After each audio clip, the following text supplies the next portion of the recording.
Hello everyone, मैं Krishna Chaudhary math with Krishna के YouTube channel पर आप सभी का एक बार फिर से हार्दिक स्वागत है। हम लोग आज की क्लास में हिंदी के प्रैक्टिस सेट पे चर्चा करेंगे जो UP TET, super TET, UP police, SSC GD, UP लेखपाल सब जगह बहुत ही हेल्पफुल करेगा आपके एग्ज़ाम में। तो आइए शुरू करते हैं आज की क्लास को। तो जो बच्चे हमारे चैनल पर नए जुड़ रहे हैं, चैनल को सब्सक्राइब जरूर करेंगे, साथ में बेल आइकन को प्रेस करिएगा, जिससे आपको हमारी अगली वीडियो की नोटिफिकेशन जल्दी मिल जाएगी। और शेयर और कमेंट जरूर करिएगा कि आपको वीडियो कैसा लग रहा है। ठीक है, चलिए तो हम लोग देखते हैं। पहला सवाल है आज की क्लास का, पराजय में उपसर्ग है। पराजय शब्द में कौन सा उपसर्ग लगा हुआ है? तो सब लोग यहाँ पे देखिएगा, ध्यान से सुनिएगा। पराजय शब्द में जो उपसर्ग लगा हुआ है वो आप देखो, उपसर्ग होता है क्या, किसी भी शब्द के शुरुआत में यानी प्रारंभ में लगता है। ठीक है, देखो तो इसमें जब देखेंगे आप तो परा उपसर्ग है। कौन सा उपसर्ग है? परा उपसर्ग है। कौन सा उपसर्ग है? परा उपसर्ग है। और जय इसका मूल शब्द है। कौन सा शब्द मूल है? जय इसका मूल शब्द है। ठीक है, तो अब देखो उपसर्ग होते क्या हैं? वे शब्दांश जो मूल शब्द के प्रारंभ में जुड़ते हैं तथा उसके अर्थ में विशेषता पैदा करते हैं। ध्यान से फिर सुनिएगा, इसमें जो आपका राइट आंसर है वो ऑप्शन नंबर सी है। लेकिन इसका जो परिभाषा होता है उपसर्ग का, वे शब्दांश जो मूल शब्द के प्रारंभ में जुड़ते हैं तथा उसके अर्थ में विशेषता पैदा करते हैं, उपसर्ग कहलाते हैं। तो बात समझ में आई प्यारे बच्चों? हम लोग अगले प्रश्न की तरफ बढ़ते हैं। ठीक है, चलिए नेक्स्ट क्वेश्चन आपका है, लिखावट में प्रत्यय है। अभी आपने पहला सवाल उपसर्ग देखा था, अब दूसरा सवाल है लिखावट में प्रत्यय है। लिखावट में पहला दिया है अट, दूसरा विकल्प है वट, तीसरा अवट और चौथा है आवट। तो प्यारे बच्चों सब लोग कमेंट बॉक्स में आंसर करेंगे लिखावट शब्द में कौन सा प्रत्यय है। तो हम लोग यहाँ पे देखेंगे ऑप्शन नंबर डी।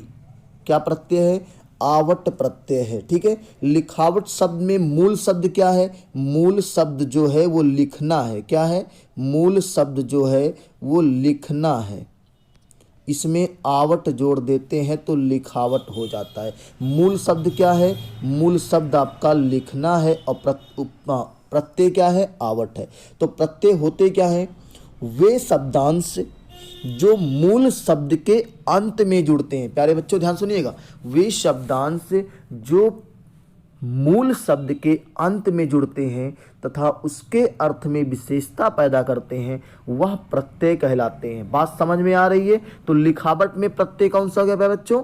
आवट प्रत्यय होगा। ठीक है, चलिए हम लोग अगले प्रश्न की तरफ बढ़ते हैं। यहां से अगला प्रश्न आपका स्क्रीन पे है, महोत्सव का संधि विच्छेद क्या है? महोत्सव का संधि विच्छेद क्या है? तो पहला विकल्प है प्यारे बच्चों महोधन उत्सव, दूसरा महाधन उत्सव, तीसरा महिधन उत्सव, चौथा माधन उत्सव। तो सबसे पहले प्यारे बच्चों आप सबको ये पता हो जाए कि संधि कौन सी है। तो हम सब लोग देखेंगे यहाँ पे गुण संधि है। कौन संधि है? गुण संधि है। और यहाँ पे जब विग्रह करेंगे तो कहेंगे महाधन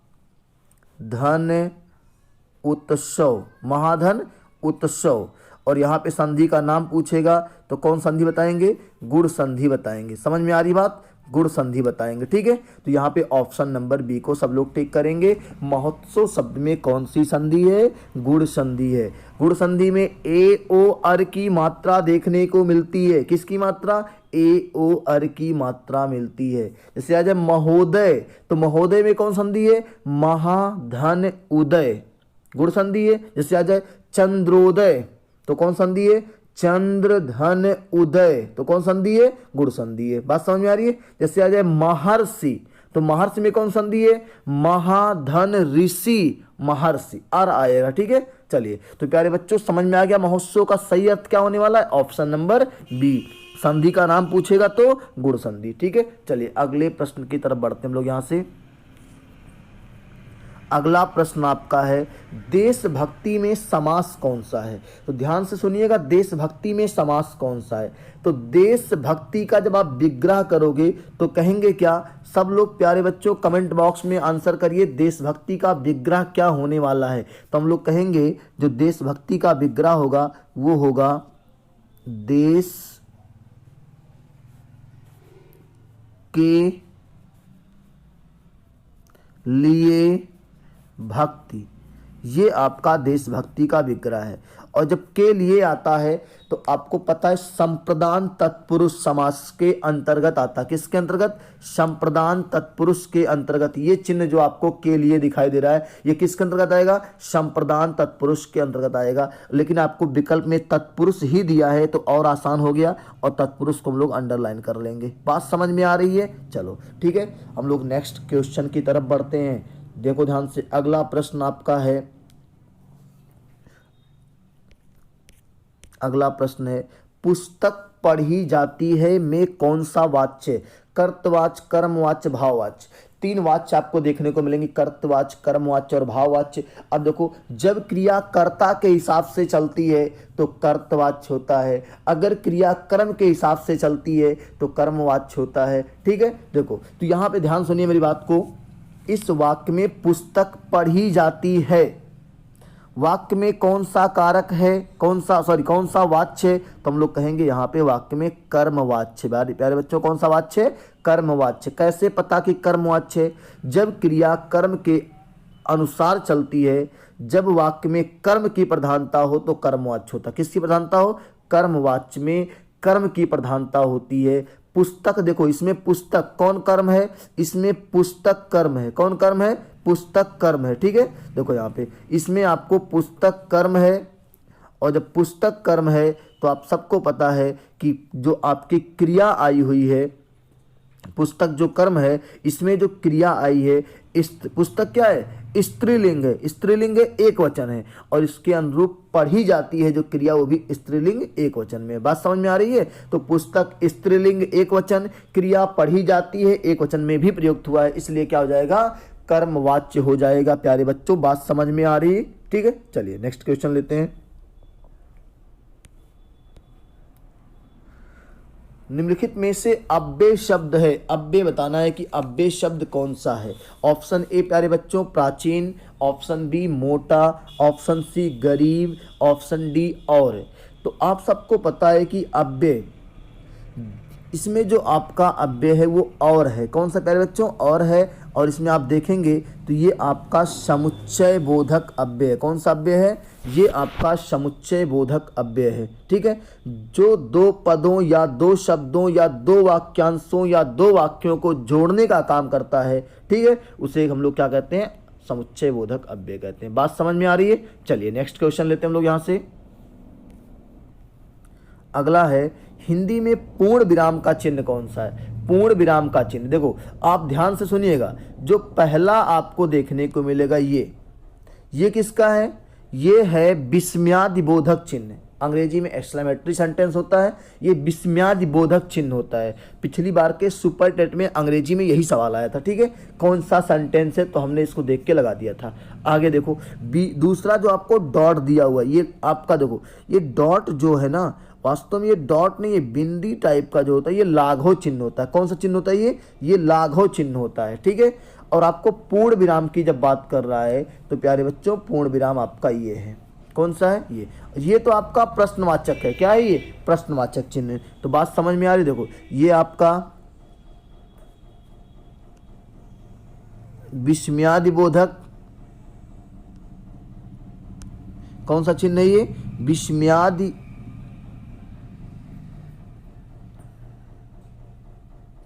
ठीक है, थोड़ा सा स्पेस कम है, इसको लिखिएगा। देखो ये आपका होगा विस्मयादि बोधक, ये आपका लाघव, ये तो आपका आंसर, ये पूर्ण विराम, और ये आपका प्रश्नवाचक। क्या है ये आपका प्रश्नवाचक है। ठीक है, बात समझ में आ रही है? चलिए नेक्स्ट क्वेश्चन लेते हैं। तो इसका जो राइट आंसर होगा प्यारे बच्चों वो आपको टिक करना है, ऑप्शन नंबर सी। अगले प्रश्न की तरफ बढ़ते हैं हम लोग यहाँ से।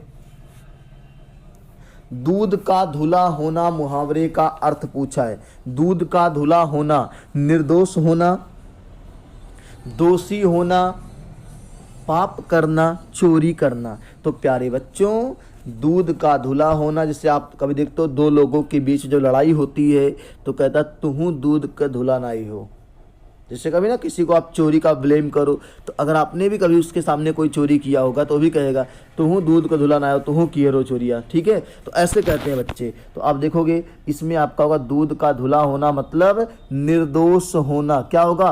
ऑप्शन जो आपका ए है वही सही है। दूध का धुला होना मतलब निर्दोष होना। समझ में आ रहा है प्यारे बच्चों? ऑप्शन नंबर ए को टिक करिएगा, निर्दोष होना, ठीक है। चलिए अगले प्रश्न की तरफ बढ़ते हैं हम लोग। जिसकी लाठी उसकी भैंस लोकोक्ति का सही अर्थ क्या होगा?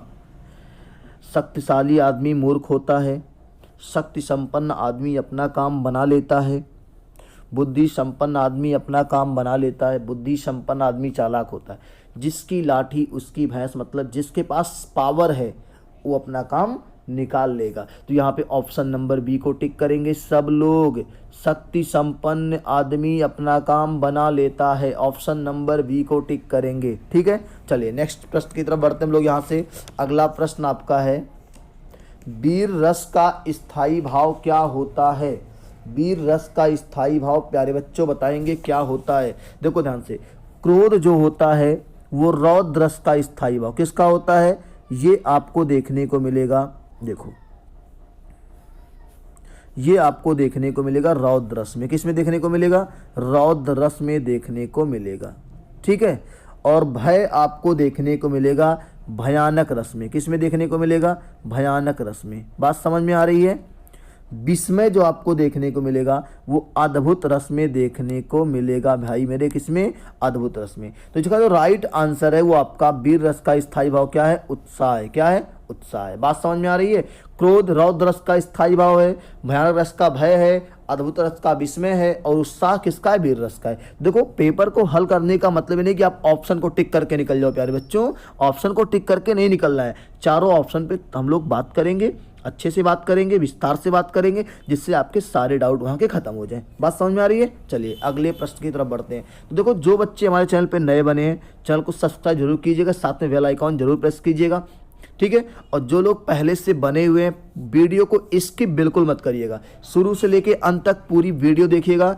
एक एक प्रश्न आपके लिए इंपॉर्टेंट है। एक प्रश्न नहीं है सर, एक प्रश्न में आपको कम से कम 4 से 5 प्रश्न छुपे हुए हैं जो आपको दिख नहीं रहे। मैं आपको ऑप्शन करा रहा हूँ ना, तो आपको दिखेंगे सारे प्रश्न, कैसे घुमा के पूछ सकता आपसे। तो आपको चारों ऑप्शन पे तुलना करना है, ठीक है। चारों ऑप्शन से जानना सवाल कैसे बनते हैं। तो जितने लोग जुड़े हैं चैनल, एक बार चैनल को सब्सक्राइब कर दीजिए और वीडियो को अधिक से अधिक शेयर करिए। अपने फेसबुक पे, इंस्टाग्राम पे, व्हाट्सएप पे, सब पे आप शेयर करिए, ठीक है। चलिए अगले प्रश्न की तरफ बढ़ते हैं हम लोग।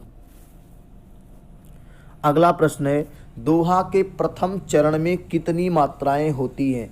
देखो ध्यान से, दोहा के प्रथम चरण में कितनी मात्रा होती है? दोहा सोठा, देखो ध्यान से, दोहा सोठा चौपाई, चौपाई में 16 मात्रा होती है। 4 चरण होते हैं, सममात्रिक छंद है। दोहा देख लो ध्यान से मेरे प्यारे बच्चों, दोहा के प्रथम चरण में 13 मात्रा होती है। कितनी होती है? 13। किसमें किसमें? देखो पहले और तीसरे में यानी विषम चरणों में 13 मात्रा, दूसरे और चौथे में 11 मात्रा होती है। कितनी कितनी? 11। तो बात समझ में आ रही है? दोहा एक अर्ध सममात्रिक छंद है। कैसा छंद है? अर्ध सममात्रिक छंद है। पहले चरण और तीसरे चरण यानी विषम चरण में 13 मात्राएं। कितनी? 13 मात्राएं। दूसरे और चौथे यानी सम चरण में 11 मात्राएं होती हैं। बात समझ में आ गई? चलिए अगर सोठा पूछा होता तो पहले और तीसरे में 11 होता, दूसरे और चौथे में 13 होता, दोहे का उल्टा सोठा होता, ठीक है। चलिए अगले प्रश्न की तरफ बढ़ते हैं हम लोग। बात समझ में आ रही कि नहीं आ रही है? ठीक है, सोठा दोहे का ठीक उल्टा होता है। अगले प्रश्न की तरफ, निम्नलिखित में से कौन सा शब्दा अलंकार है? बताना है कौन सा शब्दा अलंकार है। उपमा, रूपक, उत्प्रेक्षा और यमक। तो आप सबको पता होना चाहिए प्यारे बच्चों कि शब्दा अलंकार के जो भेद हैं, अनुप्रास, यमक, श्लेष, वक्रोति, विवक्षा, ठीक है। अनुप्रास, यमक, श्लेष, वक्रोति और विवक्षा। देखो अब आपको यहाँ पे मैं सिखाता हूँ थोड़ा सा कि शब्दा अलंकार के भेद कौन कौन है। देखो आप यहाँ लिखिएगा, देखो शब्दा अलंकार के भेद में अनुप्रास, हो गया, यमक, श्लेष, वक्रोति और वीप्सा। ये आपको शब्दालंकार के भेद देखने को मिलेंगे। तो आपको इसमें देखो कोई ऑप्शन है यमक अलंकार है। कौन सा है? यमक अलंकार। अनुप्रास, यमक, श्लेष, वक्रोति और वीप्सा ये आपके शब्दालंकार हैं। और आपके उपमा, रूपक, उत्प्रेक्षा क्या है? अर्थालंकार है। क्या है बाबू? अर्थालंकार है। तो बात समझ में आ रही कि नहीं आ रही? ठीक है, चलिए अगले प्रश्न की तरफ बढ़ते हैं हम लोग। कौन सा तालव्य ध्वनि है? कौन सा तालव्य ध्वनि है? और आप सबको पता होना चाहिए, सब लोग कमेंट बॉक्स में आंसर करिएगा कौन सा तालव्य ध्वनि है। देखो ध्यान से, मैं आपको एक बहुत ही आसान सा सटीक सा ट्रिक सिखाता हूं जिससे आपको कभी नहीं भूलेगा। इच्छु यशानाम तालु, इच यशा नाम तालु, ये आपकी तालव्य ध्वनियां है। इसका मतलब छोटी ई,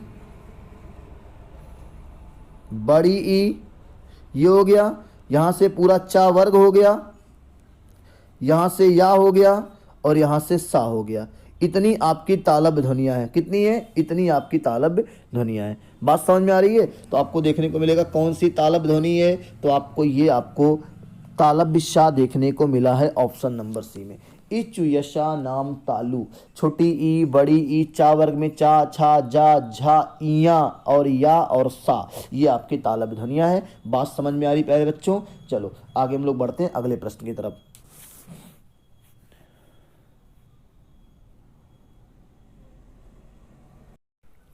चलिए प्यारे बच्चों अगले प्रश्न की तरफ बढ़ते हैं हम लोग। यहाँ से अगला प्रश्न आपका है, कौन सा वर्ण अघोष है?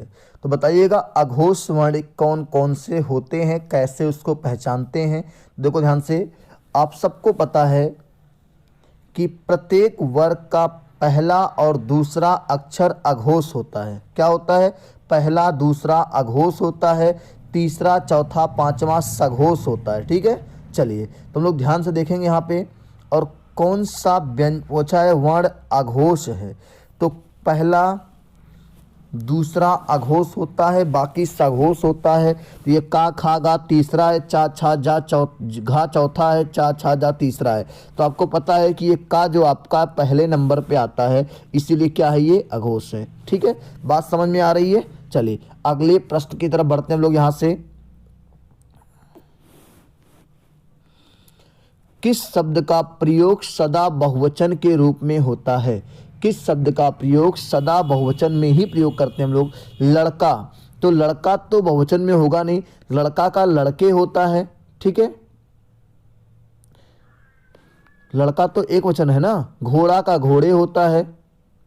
वधु भी एक वचन में ही प्रयुक्त हुआ है, लेकिन वधुएं होता ना। देखो लड़का का लड़के, देखो आपको दिखा देता हूं कैसे क्या होता है। लड़का, वधु, घोड़ा। अब देखो ध्यान से, लड़का का बहुवचन क्या बनेगा? लड़के, तो ये तो होगा नहीं। ठीक है, घोड़ा का क्या बनेगा? घोड़े, तो ये भी तो आपका घोड़ा जो दिया हुआ है एक ही वचन दिया हुआ है। वधु का क्या बनता है? वधु का बनता है बाबू मेरे, ध्यान से लिखना, वधुएं। क्या होता है? वधुएं। ठीक है, क्या बनता है? वधुएं। तो बचा क्या? ये आपका प्राण, ऑप्शन नंबर सी सही है, जो सदा बहुवचन में प्रयोग होता है। ठीक है, प्राण हो गया,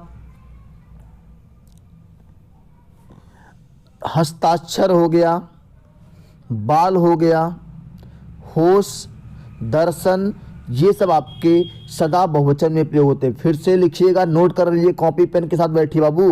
प्राण हो गया, हस्ताक्षर हो गया, बाल हो गया, होश हो गया, दर्शन, ऐसे शब्द जो हैं सदा बहुवचन के रूप में ही प्रयोग में लाए जाते हैं। चलिए नेक्स्ट क्वेश्चन हम लोग लेते हैं।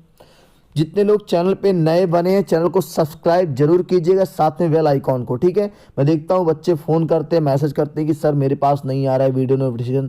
तो सर जाएगा, लेकिन आप पहले तो बेल आइकॉन को प्रेस करिए और ऑल पे क्लिक करिए। ठीक है, सब जाएगा आपको। बहुत ही हेल्पफुल वीडियो है, देखो। ठीक है, नेक्स्ट क्वेश्चन लेते हैं।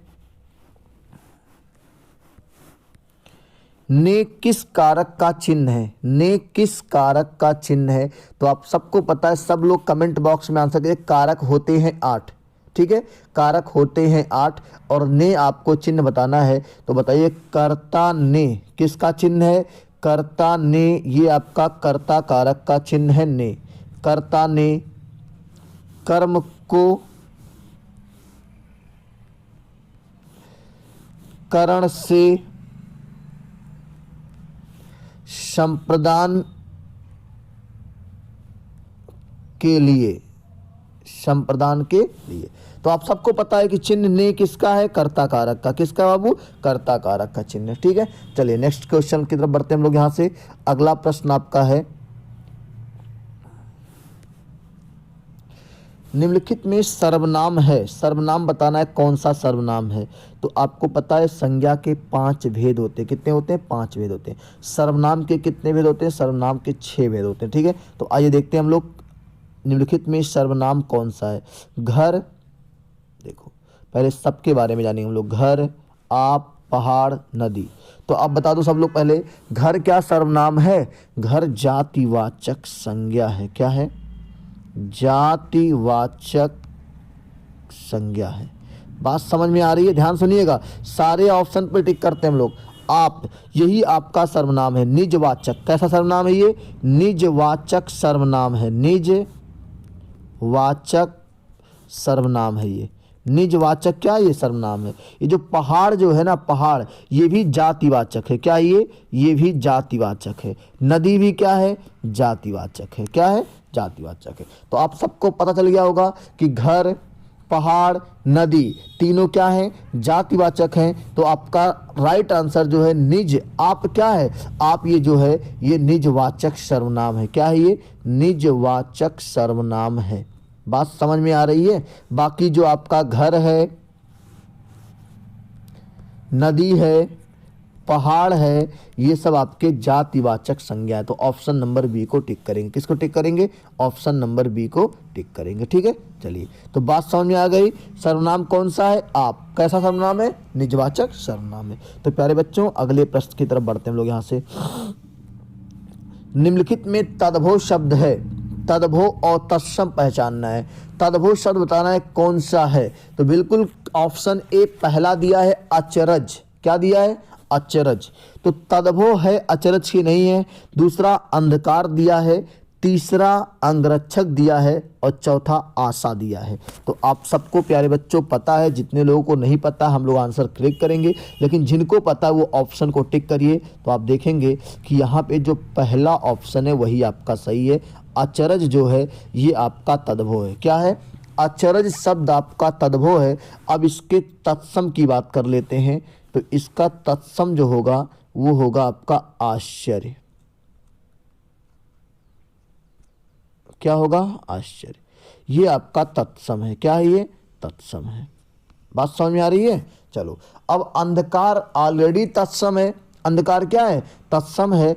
इसका जो तद्भव होता है वो होता है अंधेरा। क्या होता है? अंधेरा। ये इसका तद्भव है।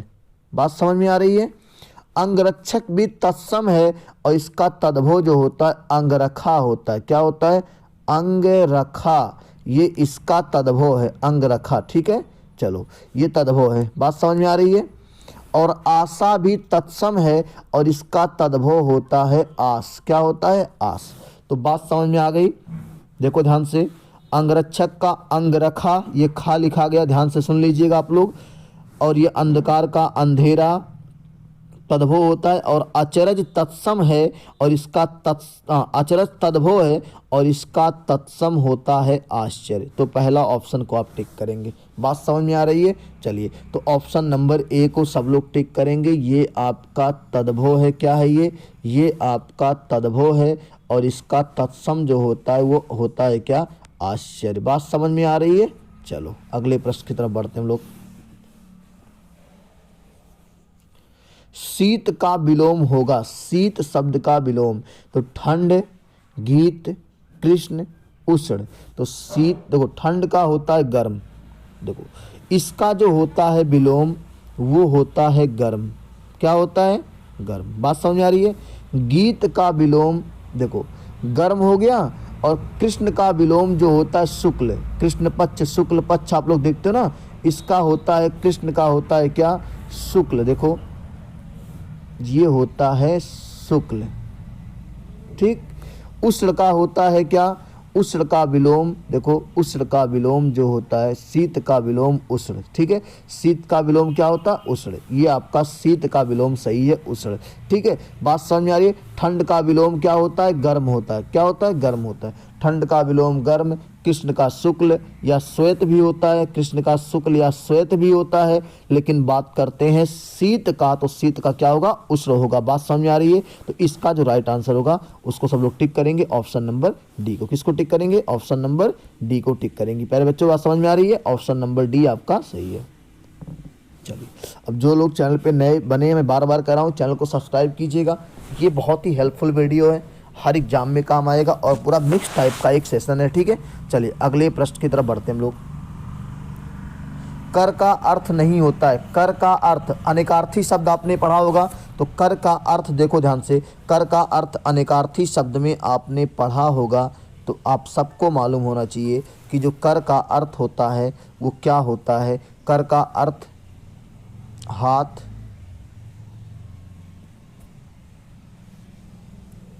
हाथ के बाद क्या होता है, किरण,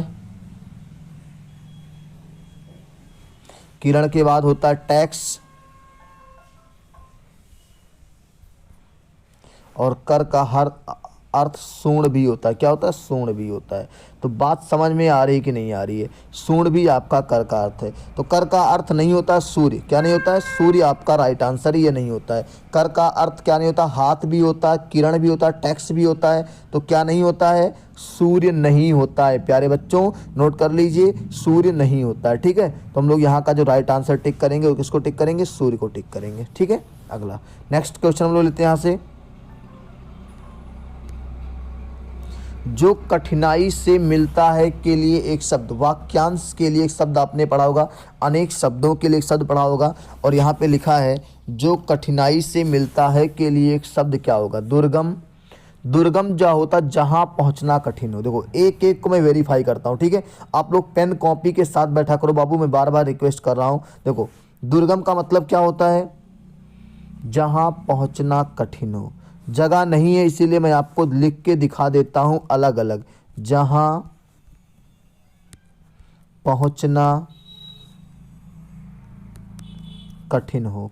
दुर्गम का अर्थ क्या होता है, जहां पहुंचना कठिन हो, पहला ऑप्शन, ध्यान देनिएगा। लेकिन जो पूछा जो कठिनाई से मिलता है, ठीक है। अगला देखो ऑप्शन नंबर बी की जब बात करेंगे हम लोग यहाँ पे, तो जो कठिनाई से मिलता है उसके लिए शब्द जो आएगा वो क्या आएगा, दुर्लभ। क्या आएगा, दुर्लभ। ये आपका ऑप्शन नंबर बी सही है। क्या सही है, दुर्लभ, ठीक है। तो यहाँ पे जो इसका राइट आंसर है सब लोग टिक कर लेंगे। राइट आंसर जो आपका है वो है दुर्लभ। क्या है, दुर्लभ। बात समझ में आ रही है, ये आपका दुर्लभ राइट आंसर है। बात समझ में आ रही है। तो जो कठिनाई से मिलता है उसके लिए क्या होता है, दुर्लभ। और अगम, जहां कोई ना पहुंच सके, ये क्या होता है, जहां कोई ना पहुंच सके, ये अगम होता है। बात समझ आ रही। सुलभ, जो सरलता से मिलता है उसे क्या कहते हैं, सुलभ। दुर्गम, जहां पहुंचना कठिन हो। दुर्लभ, जो कठिनाई से मिलता है। अगम, जहां कोई ना पहुंच सके। और सुलभ, जहां सरलता, जो सरलता से मिलता हो, ठीक है। तो बात समझ में आ रही है। इसका जो ऑप्शन आपका सही होगा प्यारे बच्चों, ऑप्शन नंबर बी, दुर्लभ, ठीक है। चलिए अगले प्रश्न की तरफ बढ़ते हैं हम लोग यहाँ से। अनिल और अनल का सही अर्थ देने वाला आपको विकल्प बताना है, वायु और अग्नि, ठीक है। वायु और अग्नि, दूसरा अग्नि और वायु, तीसरा हवा पानी आग पानी। तो अनिल माने होता है वायु। अनिल माने क्या होता है प्यारे बच्चों, अनिल माने होता है वायु। देखो ध्यान से, अनिल माने क्या होता है, सब लोग कमेंट करके बताइए। अनिल माने होता है वायु। देखो यहाँ देखो ध्यान से, पहले का अर्थ वायु, पहले का अर्थ क्या, वायु। दूसरे का अर्थ आग, आग। तो अब देखो कहाँ कहाँ वायु और अग्नि दिया है, तो ऑप्शन नंबर ए में ही आपको देखने को मिल जाएगा कि वायु और अग्नि दिया है। ऑप्शन नंबर ए को आप टिक कर लेंगे प्यारे बच्चों, किसी को कोई समस्या नहीं होनी चाहिए, बहुत ही आसान है, कहीं कोई दिक्कत नहीं है। ठीक है, अगले प्रश्न की तरफ बढ़ते हैं हम लोग यहाँ से। अंधेर नगरी नाटक के रचयिता कौन है? आपने देखा होगा ना, अंधेर नगरी, चौपट राजा, टके शेर भाजी, टके शेर खाजा। तो अंधेर नगरी नाटक के रचयिता जयशंकर प्रसाद हैं क्या? मोहन राकेश। आषाढ़ का एक दिन उन्होंने लिखा था, आषाढ़ का एक दिन किसका है? मोहन राकेश का, बहुत ही प्रसिद्ध है। देखो ये आप देखोगे ना, भीष्म साहनी का सबसे प्रसिद्ध रचना जो है वो है चीफ की दावत। कौन सी है? चीफ की दावत। मोहन राकेश का आषाढ़ का एक दिन, कौन सा है? आषाढ़ का एक दिन इनकी प्रसिद्ध रचना है, आषाढ़ का एक दिन, ये इनकी प्रसिद्ध रचना। ठीक है, जयशंकर प्रसाद की रचनाओं में स्कंदगुप्त, चंद्रगुप्त, ध्रुव स्वामिनी, जन्मेजय का नाग यज्ञ, ये सब आपका जयशंकर प्रसाद, कंकाल, तितली पुरस्कार, सब किसकी रचना है? जयशंकर प्रसाद की है। तो यहाँ पे जो पूछा है अंधेर नगरी, भारत दुर्दशा, नील देवी, ये सब रचना किसकी है? भारतेंदु हरिश्चंद्र की है। तो यहाँ पे ऑप्शन टिक करेंगे सी, भारतेंदु हरिश्चंद्र। अंधेर नगरी नाटक के रचयिता कौन है? भारतेंदु हरिश्चंद्र। तो यहाँ पे किसको टिक करेंगे प्यारे बच्चों? Option number C, Bharatendu Harishchandra को टिक करेंगे। बात समझ में आ रही है? चलिए अगले प्रश्न की तरफ बढ़ते हैं हम लोग। अगला है कामायनी के रचनाकार हैं। Kamayani Jaishankar Prasad option number A, Sumitranandan Pant option number B, Suryakant Tripathi Nirala option number C, और चौथा दिया महादेवी वर्मा। तो सबको पता है कामायनी जो रचना है वो एक महाकाव्य है। कामायनी क्या है? महाकाव्य है। इसके जो रचनाकार हैं जयशंकर प्रसाद हैं। कौन से हैं? जयशंकर प्रसाद है। तो प्यारे बच्चों ऑप्शन नंबर ए को टिक करेंगे। जयशंकर प्रसाद की रचना क्या है? कामायनी है। किसकी है? कामायनी है। ठीक है, आप सबको पता है निराला की कविता, अनामिका, राम की शक्ति पूजा, तुलसीदास, कुकुरमुत्ता, ऐसे रचनाएं किसकी हैं? निराला जी की रचना है। सुमित्रानंद पंत में आप देखोगे ग्रंथि, गुंजन, ग्राम्या, कला और बूढ़ा चांद, चिदम्बरा के लोग ज्ञानपीठ मिला ही था। ठीक है, चलिए अगले प्रश्न की तरफ बढ़ते हैं हम लोग यहाँ से। गोदान किसका उपन्यास है? गोदान मुंशी प्रेमचंद का उपन्यास है। प्यारे बच्चों ऑप्शन नंबर बी को टिक करेंगे। किसका है? गोदान मुंशी प्रेमचंद का उपन्यास है। ठीक है, चलिए अगले प्रश्न की तरफ बढ़ते हैं हम लोग। अगला प्रश्न आपके स्क्रीन पे है।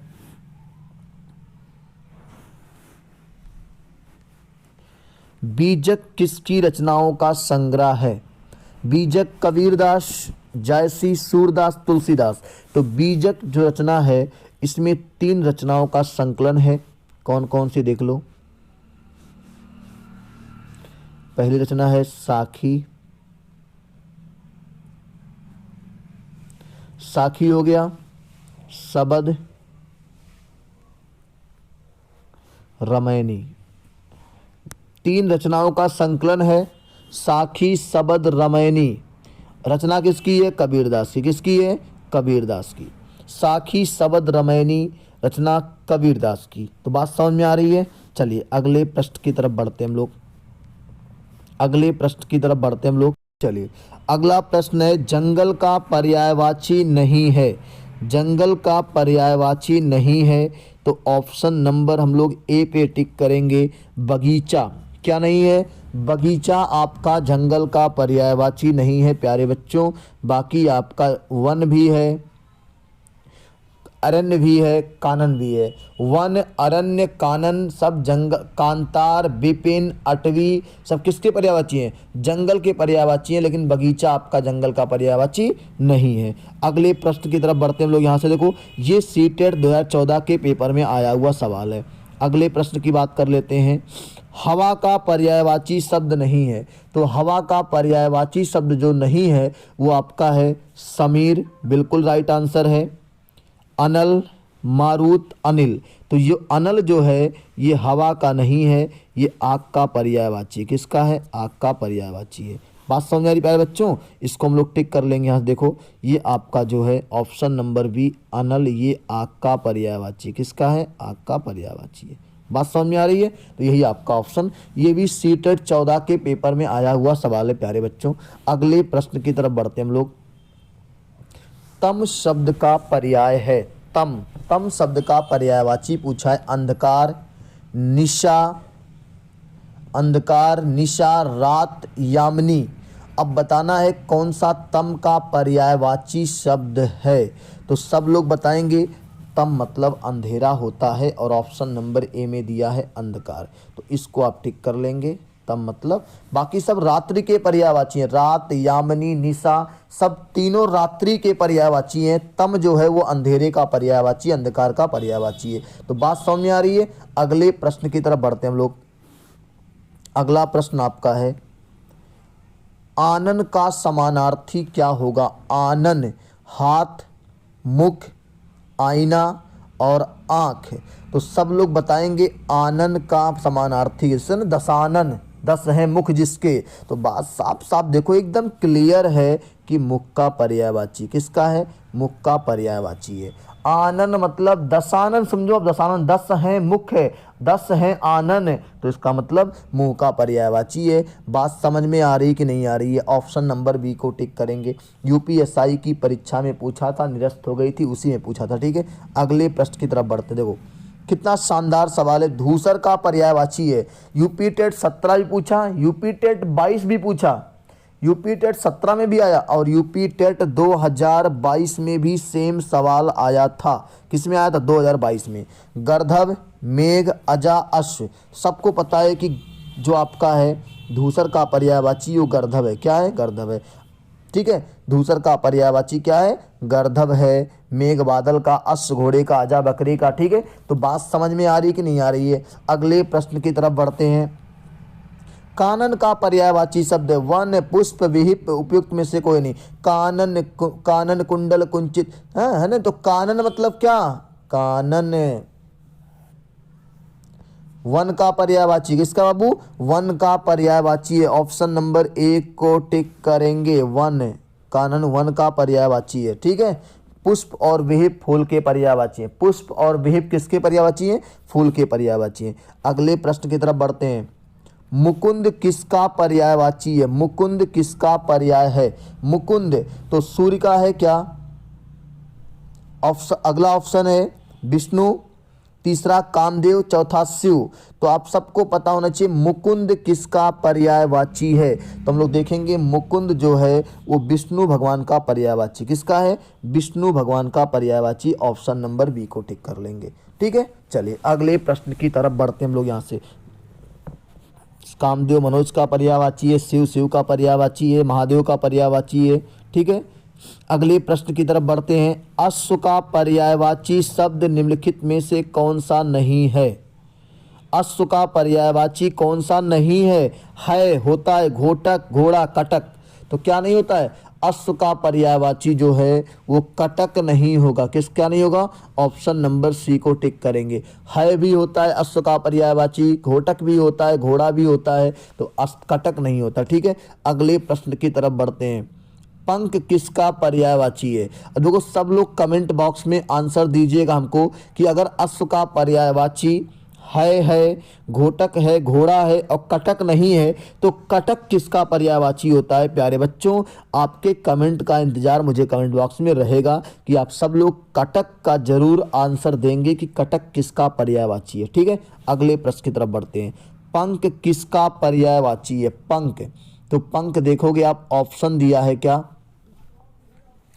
दिया है पहला कीचड़, जल, समुद्र और आकाश।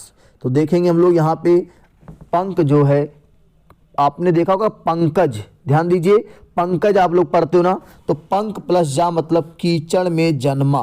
तो आप पंख किसको लगाएंगे, ऑप्शन नंबर ए को कीचड़ क्लिक करेंगे। किसको करेंगे, कीचड़ को क्लिक करेंगे, ये आपका पर्यायवाची है।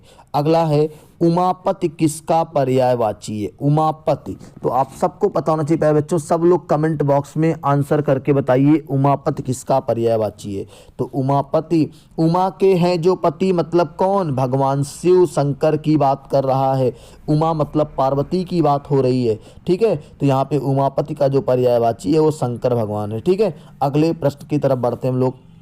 बाज किसका पर्यायवाची है, अभी मैंने कहा ना अश्व है, बाज, घोटक, तुरंग, ये सब किसके पर्यायवाची हैं, घोड़े के पर्यायवाची। किसके बाबू, घोड़े के पर्यायवाची हैं। तो ऑप्शन नंबर ए को टिक कर लेंगे। किसको टिक करेंगे, ए को टिक कर लेंगे, घोड़ा का पर्यायवाची है। किसका है, घोड़ा का पर्यायवाची है, ठीक है। चलिए बाज किसका पर्यायवाची है, तो हम लोग कहेंगे कि ये आपका घोड़े का पर्यायवाची है। किसका है, घोड़े का पर्यायवाची है। अगले प्रश्न की तरफ बढ़ते हैं हम लोग यहाँ से। अचल किसका पर्यायवाची है, यूपीएसआई की परीक्षा में पूछा था अचल किसका पर्यायवाची है। तो सब लोग कमेंट बॉक्स में आंसर बताएंगे, गिरधर, शिखर, जनपद, भूधर। तो आप सबको पता है कि अचल मतलब पर्वत समझ सकते हो आप, और अब भूधर मतलब जो भूमि पे धरा हो, क्या हो, भूमि पे धरा हो। तो ऑप्शन नंबर सी क्या सही होगा, सी, ये आपका अचल का पर्यायवाची है। कौन सा, ऑप्शन नंबर सी, भूधर। क्या होगा, भूधर। अगला कालिंदी का पर्यायवाची बताइए, कालिंदी। तो ऑप्शन गंगा, यमुना, सरस्वती, गंगोत्री। सबको पता है कालिंदजा यानी यमुना, और गंगा, यमुना, सरस्वती। तो कालिंदी किसका पर्यायवाची है, सब लोग कमेंट बॉक्स में बताइएगा प्यारे बच्चों। कालिंदी जो है वो यमुना का पर्यायवाची, किसका है, यमुना का पर्यायवाची है, इसका पर्यायवाची है, ठीक है। अगला नेक्स्ट क्वेश्चन लेते हैं। किरण का पर्यायवाची नहीं है, किरण का पर्यायवाची नहीं, अंशु, मरीच, प्रकाश, मयूख। तो मुझे जहाँ तक समझ में आ रहा है सबको पता होगा कि किरण का पर्यायवाची क्या नहीं है।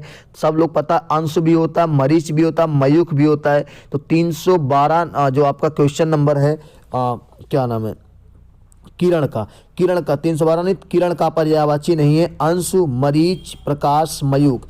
तो आप सबको पता है कि यहाँ पे जो है प्रकाश, इसको हम लोग टिक कर लेंगे, ये आपका अंशु का पर्याय, किरण का पर्यायवाची नहीं है। बात समझ में आ रही है। चलिए अगले प्रश्न की तरफ बढ़ते हैं। फूल का पर्यायवाची नहीं है, फूल का पर्यायवाची नहीं है, सुमन, पादप, कुसुम, पुष्प। तो सब लोग प्यारे बच्चों कमेंट बॉक्स में आंसर करके बताओ कि फूल का पर्यायवाची नहीं है। सब लोग बताएंगे तो पादप वृक्ष का होता, किसका होता है, पौधे का होता है, ये आपका नहीं है, ठीक है। चलिए अगले प्रश्न की तरफ बढ़ते हैं। अतनु का पर्यायवाची शब्द है, अतनु, अतनु का पर्यायवाची शब्द है कृष्ण, वसेठ, कामदेव, ईश्वर। तो सब लोग बताएंगे कामदेव। अतनु किसका पर्यायवाची है, कामदेव का पर्यायवाची। किसका बाबू, कामदेव का पर्यायवाची है। ऑप्शन नंबर सी को टिक करेंगे। अतनु जो है कामदेव का पर्यायवाची है। बात समझ में आ रही है। अगला प्रश्न है, पंछी का पर्यायवाची शब्द नहीं है, विहंग, पंछी का पर्यायवाची शब्द नहीं है। तो हम लोग देखेंगे विहंग, पखेरु, अंडज, अभ्र। तो आपको लगता है कि सब लोग कमेंट बॉक्स में सही आंसर देंगे अभ्र, ऑप्शन नंबर डी, क्योंकि ये बादल का पर्यायवाची किसका है, बादल का पर्यायवाची है। बात समझ में आ रही है। तो उम्मीद करते हैं कि बहुत ही मज़ा आ रहा हो को पढ़ने में। पंछी का पर्यायवाची जो नहीं है वो आपका अभ्र है। क्या है, अभ्र मतलब बादल का पर्यायवाची है, ठीक है। चलिए अगले प्रश्न की तरफ हम लोग बढ़ते हैं। अगला प्रश्न आपका दिया है, ध्यान से पढ़िएगा और आंसर दीजिएगा। देखो अगला प्रश्न आपकी स्क्रीन पे है कि हिंदी किस भाषा परिवार की भाषा है। सब लोग कमेंट बॉक्स में आंसर करके बता दो कि हिंदी किस भाषा परिवार की भाषा है। भारोपीय भाषा परिवार की, आपका भारतीय भाषा परिवार की, द्रविड़ भाषा परिवार की, ऑस्ट्रिक भाषा परिवार। तो सब लोग टिक करेंगे। हिंदी जो हमारा है वो भारोपीय भाषा परिवार की भाषा है, 76% द्वारा बोली जाती है। भारोपीय, हिंदी भारोपीय भाषा परिवार की भाषा है, 76% द्वारा बोली जाती है। अगले प्रश्न की तरफ बढ़ते हैं हम लोग। अगला प्रश्न है, कौन चंद्रकांता उपन्यास के लेखक हैं।